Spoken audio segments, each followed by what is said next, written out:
مولانا محمد یحییٰ کلیمی صاحب جو جمعیت علماء ہند کے اہم ذمہ داروں میں ہیں، مفتی محمد ثناء اللہ صاحب اور دیگر جمعیت علماء کے ذمہ داران یہ حلقہ بنہانہ میں محکمہ شریعہ قائم کر کے اس خدمت کو انشاءاللہ انجام دیں گے۔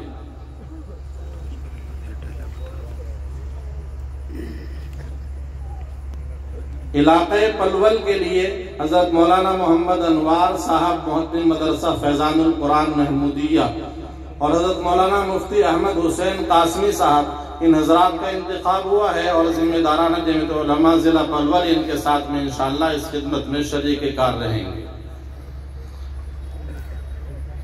پانی پت ہریانہ کے لیے مفتی جنید احمد صاحب موضع پتھر گڑھ، مفتی شرافت صاحب مدرسہ صوت القرآن مہرانہ، یہ حضرات اور ذمہ دارانہ جمعیت علماء ضلع پانی پت اس خدمت کو انجام دیں گے۔ فرید آباد ہریانہ میں حضرت مولانا محمد قاسم صاحب امام اڈے والی مسجد، مفتی وسیم احمد صاحب امام مدینہ مسجد فرید آباد اور ذمہ دارانہ جمعیت علماء ضلع فرید آباد اس خدمت کو انشاءاللہ انجام دیں گے۔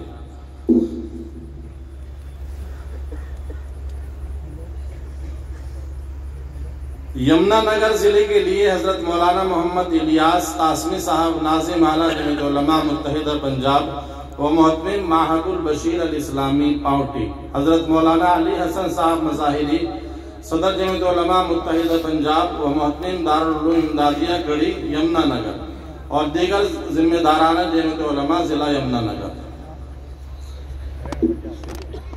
مالیر کوٹلہ اور اس پورے خطے اور علاقے کے لیے حضرت مولانا مفتی محمد خلیل صاحب قاسمی صدر جمعیت علماء ضلع مالیر کوٹلہ اور مفتی محمد نذیر قاسمی صاحب امام و خطیب محمدی مسجد بس اسٹینڈ مالیر کوٹلہ وہ ذمہ دارانہ جمعیت علماء ضلع مالیر کوٹلہ۔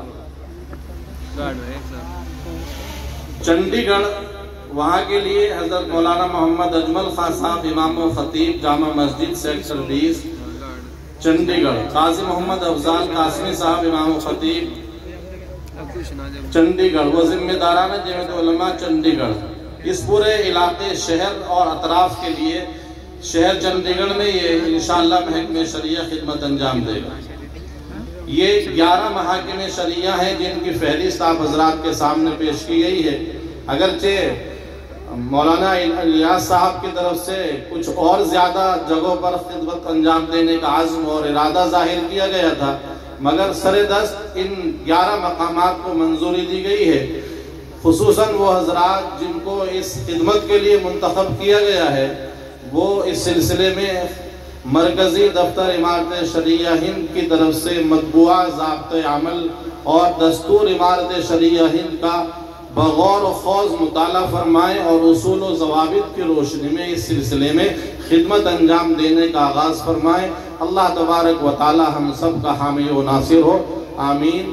السلام علیکم ورحمۃ اللہ وبرکاتہ۔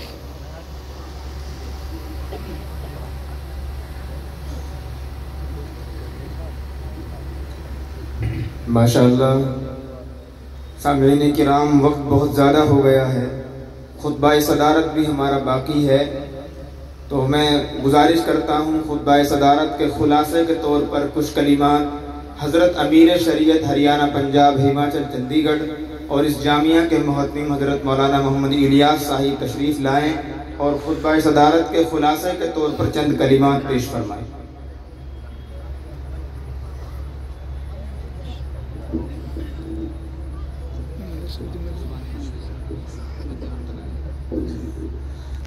السلام علیکم ورحمۃ اللہ۔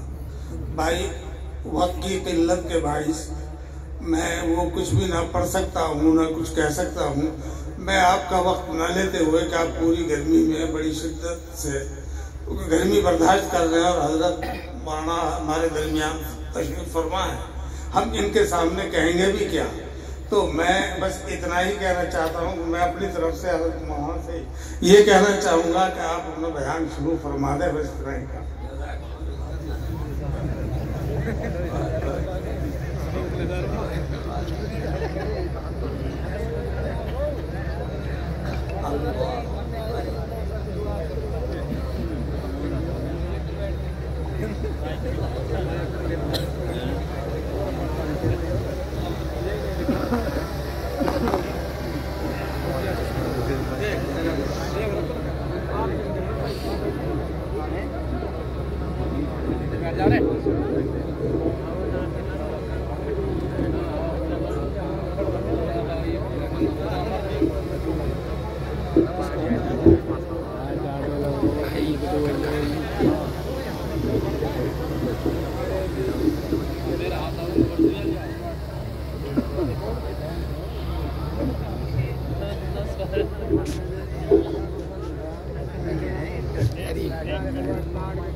بسم الله الرحمن الرحيم. الحمد لله نحمده ونستعينه ونستغفره ونؤمن به ونتوكل عليه ونعوذ بالله من شرور أنفسنا ومن سيئات أعمالنا. من يهده الله فلا مضل له ومن يضلله فلا هادي له. ونشهد أن لا إله إلا الله وحده لا شريك له. ونشهد أن سيدنا ومولانا محمدا عبده ورسوله. أما بعد،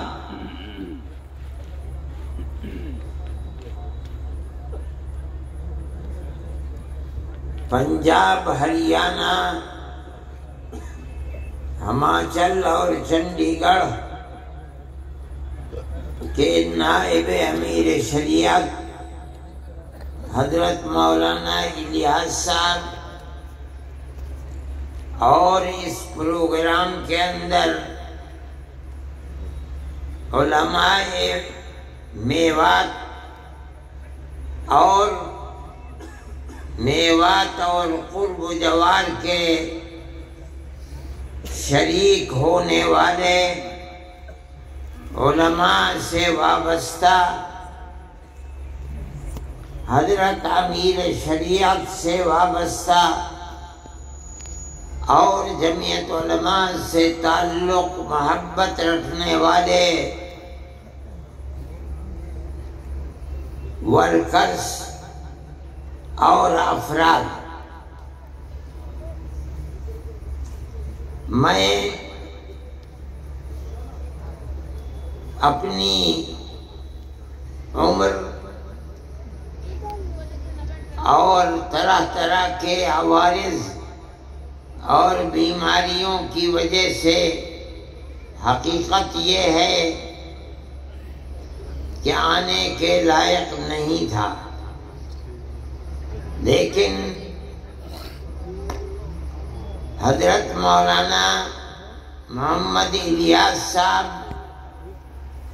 نائب امیر شریعت اور میرے محترم میاں جی رمضان صاحب اور دوسرے جمعیت کے احباب کا اصرار تھا، میں آ گیا۔ اور اگر مجھے یہ معلوم ہوتا کہ یہ جگہ 100-125 کلومیٹر ہے تو میں ہرگز بھی نہ آتا۔ میں تو یہ سمجھا کہ گھنٹہ 1.5 گھنٹے میں پہنچ جاؤں گا، مگر یہاں پہنچنے میں تو 3 گھنٹے لگ گئے، اور اب یہاں سے واپس جانے میں اور 3 گھنٹے۔ لیکن مجھے آپ حضرات کے اتنی بڑی تعداد میں امارت شرعیہ کے سلسلے میں جمع ہونا مجھے آنے کے بعد بڑی خوشی ہوئی۔ پتہ چلتا ہے کہ آپ حضرات کے دلوں میں اپنے علماء کی قدر ہے، دین کی قدر ہے، اسی لیے اس موضوع کے اوپر آپ حضرات کی تشریف آوری اتنے بڑے مجمع کے ساتھ ہوئی ہے۔ اللہ آپ کے دلوں میں اور آپ کی اولاد اور نسلوں کے دلوں میں دین اور دین سے وابستہ علماء سے اس والہانہ تعلق کو قائم رکھے۔ میرے محترم بزرگوں اور دوستوں، امانت شرعیہ کا یہ نظام آپ کے اس صوبے اور خاص طریقے پر میوات میں تقریباً 10-12 یا 15 سال سے قائم ہے۔ میرے پاس مولانا خالد صاحب مرحوم اس وقت آئے اور آ کے کہا کہ ہم امانت شرعیہ کے لیے کسی آدمی کا انتخاب کر لیا جائے تو اس کو قائم کریں گے۔ میں نے کہا بتائیے کون آدمی ہے؟ انہوں نے مجھے بتایا کہ مولانا اسحاق صاحب مرحوم اس کام کے لیے مناسب رہیں گے۔ میں ان کو لے کر اس وقت کے امیر شریعت کے پاس گیا اور میں نے ان سے عرض کیا کہ میوات میں جس سے وابستہ اور بھی ایسے صوبے ہیں جن میں مسلمانوں کی تعداد کم ہے، مولانا جانے پہچانے آدمی ہیں، آپ انتخاب فرما دیں۔ اللہ غریق رحمت فرمائے، انہوں نے میرے سامنے ہی ایک کاغذ کے اوپر مولانا اسحاق صاحب کا نام لکھ کر کے اور 2-4 جملے کہ میں ان کو نائب امیر شریعت کی حیثیت سے ان کے نام کو منظور کرتا ہوں، وہ مجھے دے دیا۔ میں نے مولانا خالد صاحب مرحوم کو دے دیا۔ لیکن یہ قدرت کا کرشمہ ہے کہ مولانا اسحاق صاحب بیمار ہو گئے اور ایک لمبی بیماری صاحب فراش، چلنے پھرنے سے معذور ہو گئے۔ امانت شرعیہ کے پلیٹ فارم سے کام جو ہونے چاہیے تھے وہ کام نہیں ہو سکے۔ حقیقت یہ ہے کہ اگر مولانا صحت مند ہوتے اور امانت شرعیہ کے پلیٹ فارم سے متحرک ہوتے، کام کرتے، تو اس وقت ان کے دنیا سے جانے کے بعد امیر شریعت کے لیے کام کی ڈگر، کام کا نہج، کام کا طریقہ مشہور و معروف ہوتا اور موجودہ نائب امیر شریعت کو کام کرنے میں سہولت ہوتی۔ لیکن وہ علماء جن کو مولانا الیاس صاحب نے پکڑا ہے اور جو اپنی خوش قسمتی سے دین کے اس کام پر لگتے ہیں اور لگنے کا ارادہ رکھتے ہیں، اور مجھے خدا کی ذات سے توقع ہے کہ اللہ ان کے دل میں لگن اور اخلاص پیدا فرمائے گا، اور جن لوگوں کو ضرورت ہوگی خانگی اور گھریلو معاملات کے اندر ناچاقی اور مسائل کے پیدا ہونے پر، تو بجائے اس کے کہ وہ کورٹ میں جائیں، محکمہ شرعی کے کام کرنے والے لوگوں کے سامنے اپنی تحریر دیں گے کہ ہمارے اختلافات ہیں، ہم آپ کو حکم بناتے ہیں اور آپ جو فیصلہ کریں گے ہمیں منظور ہوگا. ان کو حکم بنا کر ثالث کے طریقے کے اوپر رکھیں، معاملات کو رکھیں، اور وہ اللہ کو اپنے سامنے حاضر و ناظر سمجھ کر بغیر کسی روح رعایت کے قرآن و حدیث کو اپنے سامنے رکھ کر اس کے مطابق فیصلہ دیں. یہ ضروری ہے آپ اس چیز کو سمجھیں کہ عدالتی نظام ساری دنیا کے اندر لائے جائے. آپ اگر حکم اور حاکم بن کر بیٹھیں گے تو آپ کے خلاف مقدمے ہوں گے، آپ ہار جائیں گے، آپ کا نظام بند ہو جائے گا. اگر آپ کسی چیز کو چلا سکتے ہیں تو اس کی صرف ایک ہی صورت ہے کہ آپ محکمہ شرعیہ چلانے والوں کو ثالث بنائیں اور یہ کہیں کہ ہمارا جھگڑا ہے، ہم آپ کے سامنے پیش کرتے ہیں، آپ ہمارے جھگڑے کے درمیان میں فیصلہ فرما دیں. اس تحریر کے بعد جس پر دونوں فریقوں کے دستخط ہوں گے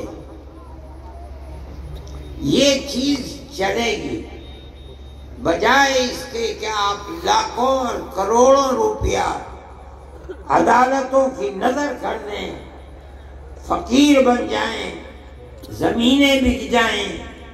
یہ بہت آسان چیز ہے کہ جس کو مثل مشہور ہے کہ ہلدی لگی نہ پھٹکری اور رنگ آیا چوکھا، اس طریقے پر آپ کام کر سکیں گے.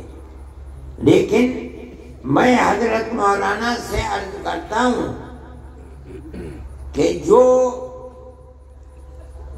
حکم بنیں گے، ثالث بنیں گے، وہ مدرسوں کے پڑھانے والے لوگ ہوں گے. یہ ایک دوسرا موضوع ہے کہ دو آدمیوں کے درمیان میں دونوں کے بیانات لینا، ان بیانات کو لے کر کے پھر آپس میں ہو سکتا ہے ضرورت جرح کی پڑ جائے، اس کی بنیاد کے اوپر ہو سکتا ہے گواہوں کی ضرورت پڑے. فیصلہ کرنے کے لیے وہ طریقہ جو عدالتوں کے اندر چلتا ہے سمجھنے کے لیے ٹریننگ کی ضرورت ہے. میں ان حضرات سے مولانا سے میں نے منصور پوری سے مولانا سلمان صاحب منصور پوری سے میں نے کہا تھا کہ حضرت مولانا جب متعین کر دیں کہ اس جگہ یہ، اس جگہ یہ، اس جگہ یہ، ان کو 1 2 3 4 دن کے لیے بلاؤ. جو لوگ طریقہ جانتے ہیں ان کی ٹریننگ کریں، انہیں بتائیں، تاکہ فریقین میں کسی کو اپنے دل میں یہ حسرت نہ رہے کہ معاملہ صاف نہیں ہوا اور ہم اپنے دلائل پیش نہیں کر سکے، یا ہم نے پیش کیے انہیں قبول نہیں کیا جا سکا. ہر چیز تحریر میں لے آنی چاہیے. میں یہ سمجھتا ہوں کہ اگر اس مسئلے کو اس انداز پر کیا گیا اور یہ حضرات تیار ہیں 1 دن کے لیے، 2 دن کے لیے، 3 دن کے لیے آپ بھیجئے، اس میں جس چیز کی ضرورت ہوگی یہ فقیر بھی اس میں پوری طرح مدد کرے گا.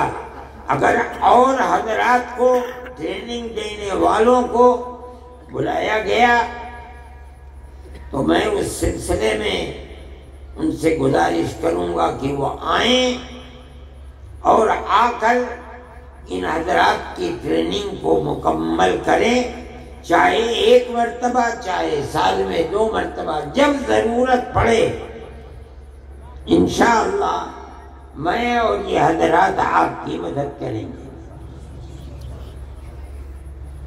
دوسری چیز میں یہ کہنا چاہتا تھا کہ امارت شرعیہ کا کام صرف یہی نہیں ہے کہ شوہر اور بیوی کے جھگڑوں کو نمٹائے، نہیں، اس کے علاوہ ہمارے اور آپ کے معاشرے میں ہمارے جوانوں کے اندر، لڑکوں میں لڑکیوں میں جو برائیاں پھیل رہی ہیں، اگر ان پر قدغن نہ لگائی گئی، ان کو جمع نہ کیا گیا، اور جہاں بھی علماء ہیں، جس گاؤں میں ہیں، جس شہر میں ہیں، جس محلے میں ہیں، اگر ان کے ہاتھ کو نہیں پکڑیں گے تو 1-2 نسلوں کے بعد آپ کی ان آبادیوں کے اندر ٹوپی پہننے والے اور مسجدوں کو آباد کرنے والے لوگ نہیں ملیں گے، خدا نخواستہ۔ امارت شرعیہ کے ساتھ بہت علماء جڑے ہوئے ہیں، پڑھائیے بھی، اس کے ساتھ ساتھ طلباء پر نظر بھی رکھیے، ان کی تربیت بھی کیجیے، مطالعہ بھی کیجیے، اس کے ساتھ ساتھ ہر جوان کو دیکھ بھال کر کے اس کے ہاتھ کو پکڑنا اور اس راستے کو بتانا جو آپ کے آباء و اجداد کا راستہ ہے، علماء کا راستہ ہے، اللہ کے نبی کا بتایا ہوا راستہ ہے، اس راستے پر لے کے چلیں۔ یہ بھی امارت شرعیہ کا ایک بنیادی طریقہ کار ہے، اگر آپ اس کو نہیں اپنائیں گے تو آپ کا کام مکمل نہیں ہے۔ وہ ماں باپ جو اپنے بچے کو دیکھ رہے ہیں کہ وہ راستے سے ہٹا ہوا ہے، علماء کو بتائیں، علماء کا یہ فرض ہے کہ جائے، قریب کرے، محبت اور پیار کے ساتھ سمجھائے اور امر بالمعروف اور نہی عن المنکر کر کے اس کو سیدھے راستے پر لائے۔ یہ فرض ہے۔ مجھ سے لوگوں نے اس سفر میں بھی بتایا، پہلے بھی بتاتے ہیں کہ لوگوں کے اندر جوا، سٹا، شراب، بدکاری پہلے سے بہت زیادہ ہے، اور یہ چیز آپ کی بھی عفت و پاک دامنی کے اوپر پھٹا لگائے گی۔ آپ کے بچے اگر محفوظ نہیں ہیں، لڑکے، یاد رکھیے کہ آپ کی لڑکیاں بھی محفوظ نہیں رہ پائیں گی۔ دنیا کے اندر آج وہ طبقے ابھر رہے ہیں، طاقتور بن رہے ہیں، جن کا مقصد یہ بنا ہوا ہے کہ وہ مسلمان بچیوں کو آوارہ گردی کا شکار بنائے۔ مخلوط تعلیم اور موبائل سب سے بڑا ذریعہ ہے بربادی کا۔ بچیوں کے ہاتھ میں موبائل گھر کے اندر اور گھر سے باہر، یہ ان بچیوں کی بربادی کا سب سے بڑا ذریعہ ہے۔ ایسے واقعات ہوتے ہیں کہ بچیاں مخلوط تعلیم کے اندر نہیں ہیں، لڑکیاں لڑکیوں کے اسکول میں ہیں، لڑکے لڑکوں کے اسکول میں ہیں۔ اس کے باوجود ایک تو وہ ٹیچر جو ان لوگوں کے ہاتھ میں ہیں جو ان بچیوں کو برباد کرنا چاہتے ہیں، دوسرے موبائل، انہوں نے اس کے باوجود ان کو برباد کر دیا۔ میں آپ سے کہتا ہوں، ابھی مظفر نگر کے اندر مسئلہ ہوا، پولیس نے ایک ہوٹل کے اوپر جا کر چھاپا مارا، 50 لڑکے اور 50 لڑکیاں پکڑی گئیں۔ جب پردہ اٹھا، یہ بچیاں، حیرت کی بات یہ ہے کہ اس اسکول کی پڑھنے والی تھیں جو اسکول صرف بچیوں کے لیے ہے۔ سوال پیدا ہوتا ہے کہ ان لڑکوں سے جو مسلمان لڑکے نہیں تھے، ان کا تعلق کیسے پیدا ہوا؟ اس کی دو ہی چیزیں ہیں کہ جو ٹیچر ہیں وہ مسلمان نہیں ہیں، حالانکہ عورتیں ہیں۔ دوسری چیز موبائل، اس نے تباہ کر کے رکھ دیا۔ اب ان ماں باپ کا کیا حال ہے؟ جمعیت علماء کے لوگ وہاں گئے، ہاتھ جوڑ کر کھڑے ہو گئے کہ ہم کچھ نہیں کریں گے، ہماری یہ ٹوپی تمہارے پیروں میں ہے، ہمیں برباد مت کرو۔ ان لوگوں نے مجھ سے کہا، میں نے کہا چھوڑ دو، جنہیں خود اپنی بربادی کے اوپر رونا آتا ہے اور انہوں نے اپنی بچیوں کے ہاتھ کو چھوڑ دیا اور یہ سمجھتے ہیں کہ موبائل اور اسکول میں پڑھنا انہیں نقصان نہیں پہنچائے گا۔ میں آپ سے کہہ رہا ہوں کہ آپ اگر اس پر قدغن اور روک نہیں لگائیں گے تو آپ اپنی بچیوں کی عفت و پاک دامنی کی حفاظت نہیں کر سکتے۔ حضرت امیر شریعت صاحب میرے پاس بیٹھے ہوئے ہیں، میں یہ کہنا چاہتا ہوں، اور بہت علماء ہیں، اس کے لیے پروگرام بناؤ،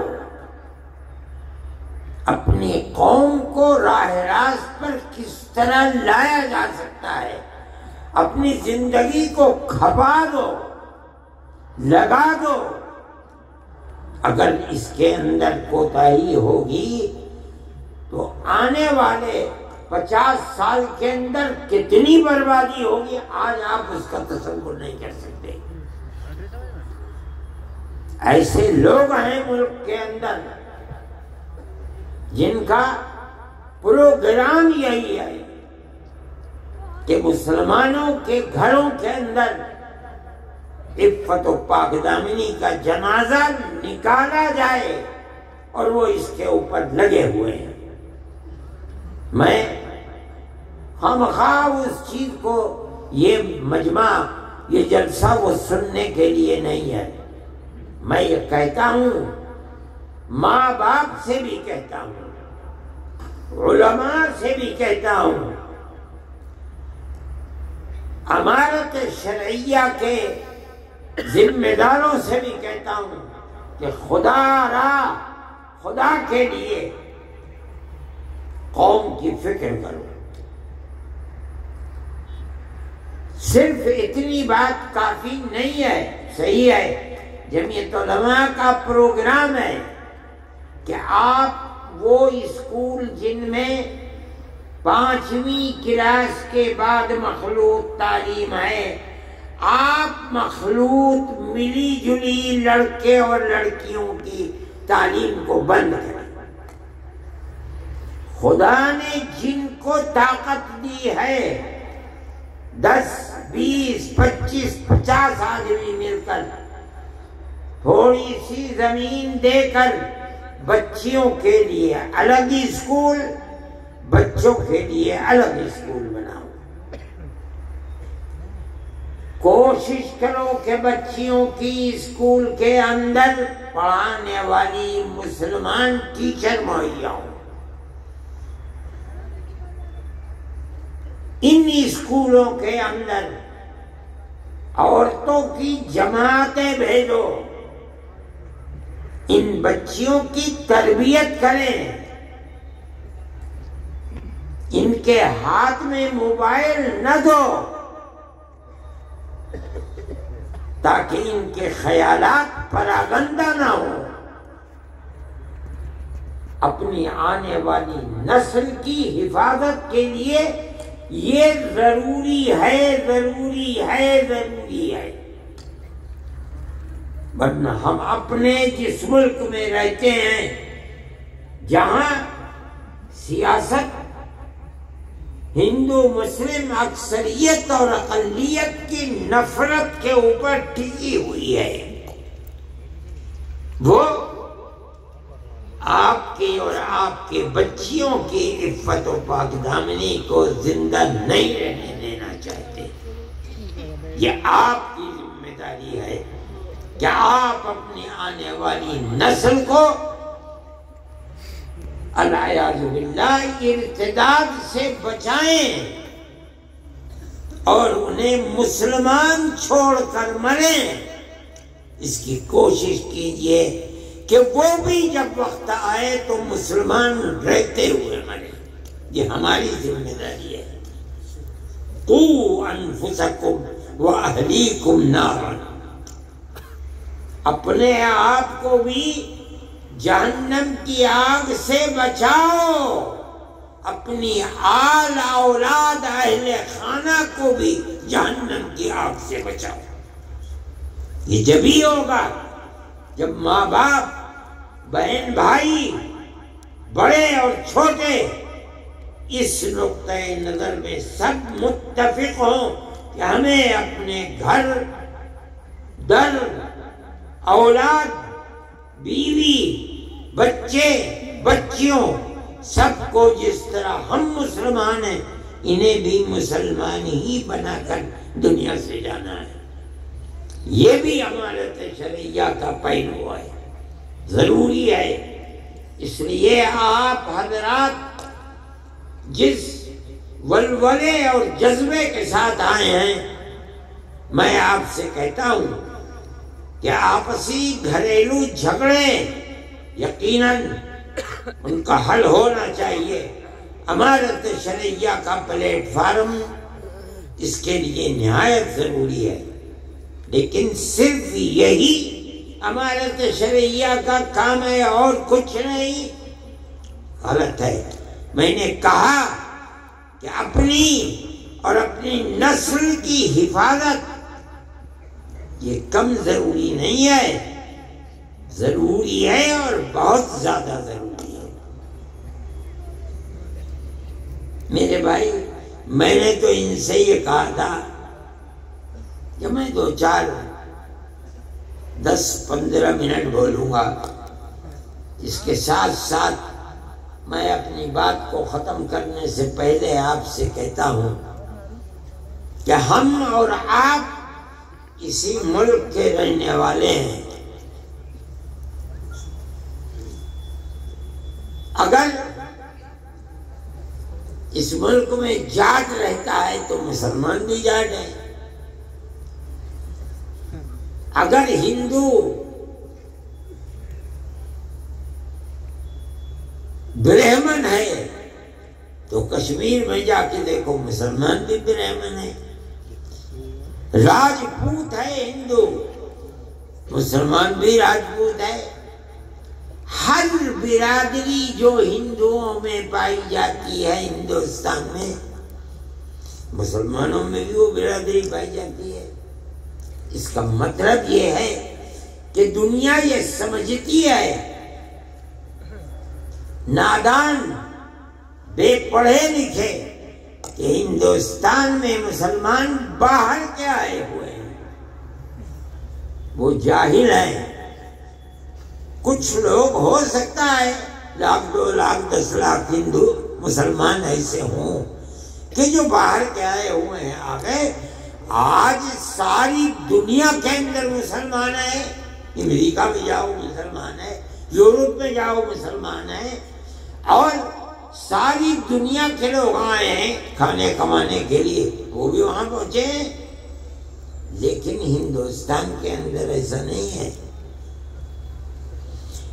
یہاں تو 96 97 98 99% مسلمان کسی ملک کا رہنے والا ہے۔ ان کی زبان ایک ہے، پہناوا ایک ہے، رہن سہن ایک ہے، کہاں دوسرے کے۔ لیکن میں یہ کہتا ہوں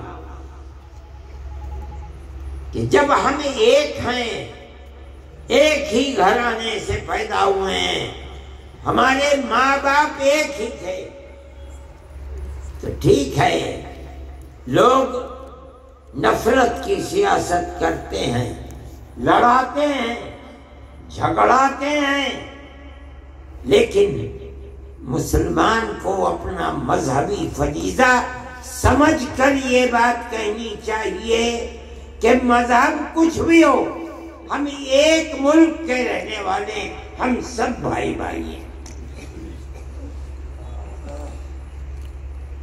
آپ 1400 1300 سال سے اس ملک میں رہتے ہیں اور اسی تاریخ کے ساتھ رہتے ہیں، گاؤں در گاؤں رہتے ہیں، ہندو اور مسلم رہتے ہیں، پیار و محبت کے ساتھ رہتے چلے آئے ہیں۔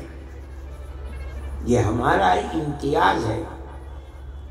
دنیا چاہتی ہے کہ جہاں اقلیت ہندو کی ہے مسلمان نکال دیں، جہاں اقلیت مسلمان کی ہے ہندو نکال دیں، مسلمان کی دکان سے نہ خریدو، مسلمان ہندو کی دکان سے نہ خریدیں۔ یہ ہماری تاریخ نہیں ہے۔ ہم تو بھائی بھائی کی طرح رہتے تھے۔ آپ کی تاریخ کو دنیا آگ لگانا چاہتی ہے۔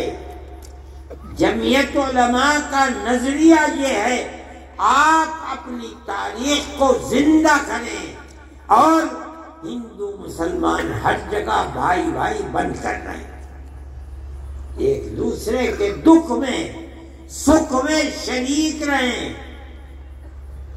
اگر کسی کے یہاں شادی بیاہ ہے، اگر اس نے نہیں بھی بلایا ہے، آپ چلے جائیے، مبارکبادی دے کے چلے آئیے۔ لیکن اگر آپ الگ رہیں گے تو اس کا مطلب یہ ہے کہ ملک کی وہ فرقہ پرست طاقتیں جو الگ کرنا چاہتی ہیں، آپ اپنے عمل سے انہیں کامیاب بنا رہے ہیں اور ملک اس طرح برباد ہو جائے گا۔ امانت شرعیہ کا یہ موضوع نہیں ہے، لیکن جمعیت علماء کا یہی موضوع ہے۔ میں اتنا بڑا آپ کا مجمع ہے، میں اس دن دلی کے اندر میرا جلسہ تھا، ایک پنڈت جی کا بھائی میں بھی آؤں گا، اتنا بڑا ٹیکا یہاں لگا ہوا، صبح صبح آ گئے۔ میں نے کہا پنڈت جی چلو، وہ آ کے میرے پاس ہی بیٹھ گئے، بہت دیر دیکھتے رہے دائیں بائیں۔ اس کے بعد جب میں نے انہیں فون کیا بعد میں، پنڈت جی گئے تھے کیا گیا؟ کہنے لگے جی میں نے تو اپنے جیتے جی اتنا بڑا مجمع دیکھا نہیں تھا۔ میں نے کہا کوئی خراب بات آجی کیا بات کرو ہو، اچھی اچھی بات تھی۔ تو میں یہ کہتا ہوں کہ پیار و محبت، ایک دوسرے کے دکھ اور سکھ میں بھائی بھائی کی طرح شریک ہونا، شریک رہنا، اس کو آپ اپنی زندگی کا مضبوط نصب العین اور نظریہ بنائیے، تبھی آپ عزت و آبرو، چین و سکون، امن و امان اور پیار و محبت کے ساتھ رہ سکتے ہیں، اور یہی آپ کی تاریخ ہے۔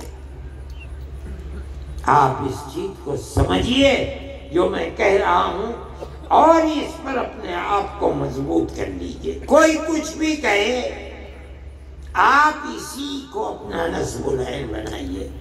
علماء کو یہ بات لوگوں کے سامنے رکھنی چاہیے، اور اپنے باپ دادا پردادا کی جو تاریخ تھی جس کو مٹایا جا رہا ہے، آپ اس تاریخ کو زندہ رکھیے۔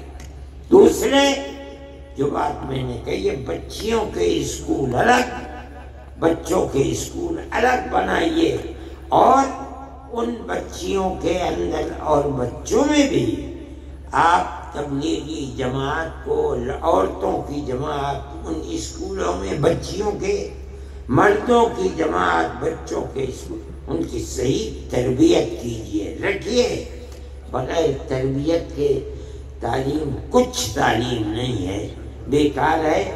اللہ تعالی آپ سب کی ہماری مدد فرمائے، دین و ایمان پر ثابت قدمی عطا فرمائے، ہمارے ملک کے اندر امن و امان کی فضا کو اللہ مضبوط فرمائے، اور جو لوگ ہماری تاریخ کو، ہندو مسلم تاریخ کو مٹا رہے ہیں، اللہ انہیں ناکام و نامراد فرمائے، ملک کو امن و امان کا گہوارہ بنا دے۔ وصلی اللہ تعالی علی خیر خلقہ سیدنا محمد وعلی آلہ واصحابہ اجمعین۔